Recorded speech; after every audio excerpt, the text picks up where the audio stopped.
nos quiere conducir, según la proposición 28, de lo que estamos es determinados a obrar. Estamos determinados a existir y determinados a obrar.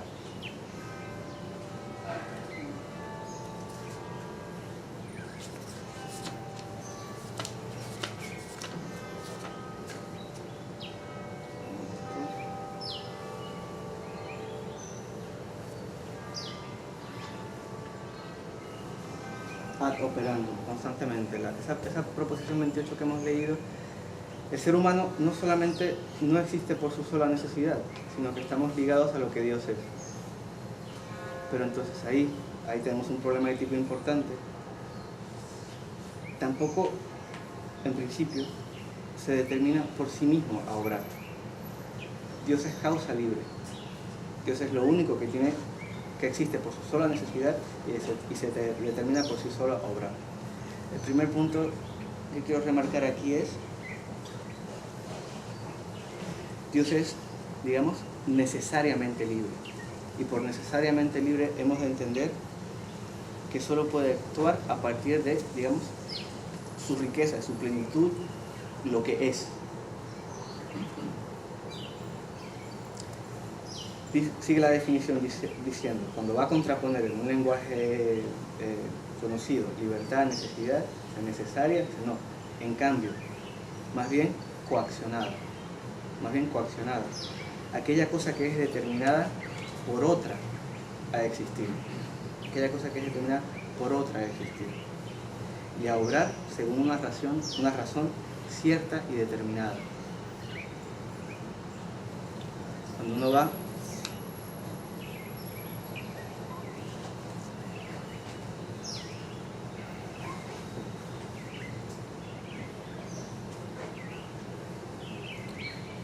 lo libre, en ese sentido, existe con la misma, o sea, lo libre existe por la necesidad de su propia naturaleza, siempre. Esto obviamente causó problemas con sus interlocutores filosóficos. Y fíjense, el modo de pensar espinociano, aquí tengo, esta es la carta 58.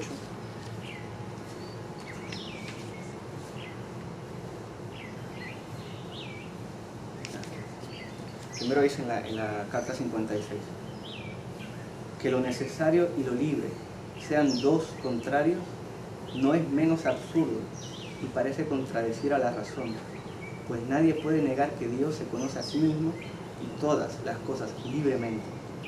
Y sin embargo, todos conceden unánimemente que Dios se conoce necesariamente. De ahí que me da usted la impresión de que no establece diferencia alguna entre la coacción, que es, digamos, la causa externa, es la potencia externa que me determina a obrar.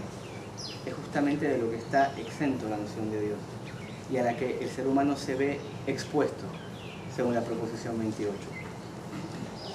De ahí que me da usted la impresión de que no establece diferencia alguna entre la coacción o violencia y necesidad. La contraposición entonces sería lo libre necesario y lo coacto. Para Spinoza, ¿no? Que el hombre quiere vivir, amar, etc., no es una acción violenta, es una acción coacta, pero sí necesaria. Se sigue de lo que el hombre es. Y mucho más que Dios quiere existir, conocer y actuar. En la carta 56, en la 58, existe la misma idea. Paso pues a aquella definición de libertad que dice ser mía, aunque no sé de dónde la ha sacado. Yo llamo libre aquella cosa que existe, esa es la definición que acabamos de leer, y actúa, aquí el traductor sí, actúa por necesidad de su sola naturaleza. Coaccionada, en cambio, la que está determinada a existir y obrar de cierta y determinada manera. Por ejemplo, Dios existe libremente, aunque necesariamente, Dios existe libremente, aunque necesariamente, porque existe por la sola necesidad de su naturaleza. Así también Dios se entiende a sí mismo y todas las cosas de forma absolutamente libre, porque de la sola necesidad de su naturaleza se sigue que entiende todas las cosas. Ve usted, pues, que yo no pongo la libertad en el libre decreto, sino en la libre necesidad.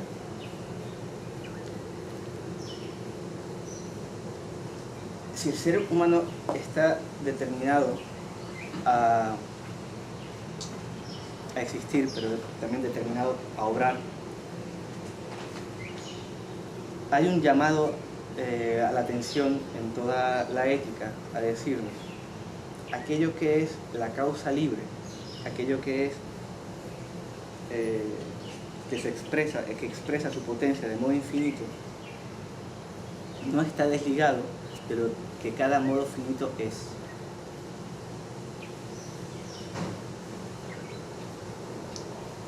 Es decir, la potencia infinita no es una fuerza, una potencia foránea a lo que cada uno es. Y hay un llamado para, sabiendo, como en la proposición 28, que siempre vamos a estar determinados a obrar y sobredeterminados por causas externas,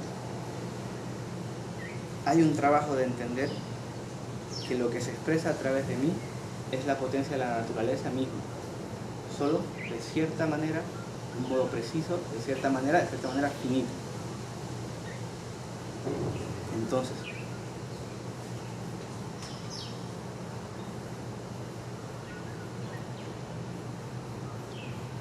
el ser humano, según las bases de este primer libro de la ética, puede pasar de estar coacto, determinado a actuar a través de su ligazón, que en el fondo no es una ligazón artificial, ¿entiende Spinoza? Es su ligazón intrínseca, es lo que él es un modo del atributo pensamiento, es un modo del atributo de extensión. Por eso me parecía que es explicativo de este problema de la libertad, de lo libre necesario y de cómo la causa inmanente permanece en uno. Cuando Dios actúa, no es solo Dios que actúa, son sus modos también. Cuando Shayovic decía, esta naturaleza es Dios mismo cuya ley, lejos de encadenar nuestras propias iniciativas, hace posible su eclosión. Mi verdadera libertad está, por lo tanto, indisolublemente ligada a la vivencia de la legalidad del universo. Digamos que para Spinoza será esencial romper. Parte de lo que implica romper con una lectura delirante de lo real va a ser romper con una imagen que uno tiene de sí mismo. Para Spinoza, lo que será una imagen de sí mismo comienza por el modo en que somos afectados corporalmente. ¿En qué escenario? En el escenario de la proposición 28, donde siempre estoy determinado por otras cosas. A partir de ahí es que me hago consciente, pero no tengo una idea adecuada de mí mismo. Tengo solamente una idea local, parcial. El trabajo en este sentido de intelección será reintegrarme a la potencia infinita de la naturaleza. No desligarme. En ese sentido, es una libertad muy alejada a la determinada noción de autonomía individual. Más bien, lo contrario. Bien.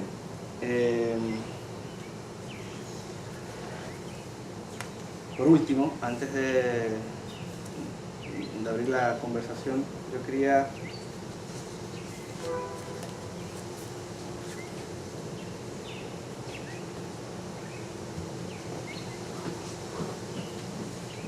darles algunos ejemplos, muy brevemente, les voy a leer dos del tratado político.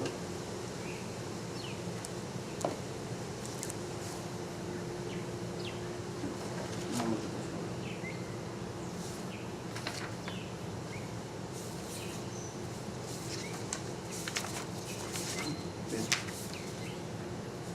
No tengo el tratado político, pero tengo la cita. Aquellos que se interesen, pues, en otros aspectos determinados de la filosofía spinoziana, si ustedes entrasen de modo inmediato, la tercera parte de la ética, para estudiar la teoría de los afectos, de la naturaleza y origen de los afectos, se van a encontrar con la insistencia de ese marco referencial inicial de un orden natural necesario, en el cual el ser humano queda inscrito.